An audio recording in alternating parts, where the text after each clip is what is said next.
अबे यार इसमें भी ना यहीं पर आके पंचर होना होता है। अरे अफजल भाई पंचर लगा दो यार। अभी लग जाएगा भाई मेरे, अभी लग जाएगा। अबे क्या बात है, जब भी तेरे पास आते हैं इतना रश लगा होता है। बाकी दुकानदार जितने भी पंचर वाले हैं वो तो फ्री बैठे होते हैं। शांति रख, ये ऊपर वाले की कृपा है, अपना धंधा एकदम चलता रहता है। वाह हाँ, पीछे से लेकर यहाँ तक सारा अपना ही काम है। अच्छा। हाँ आजा, आजा मेरे साथ, इधर आजा। इधर आ।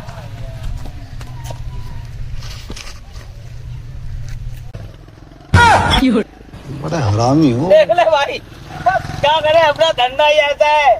अबे बहुत हरामी है तू, बहुत हरामी। अरे भाई क्या बुरा पंचर लगाए। अबे मुझे एक बात की समझ नहीं आई, हाँ, तू तो वहाँ पे बैठा होता है, ये कील यहाँ पे फेंकता कौन है?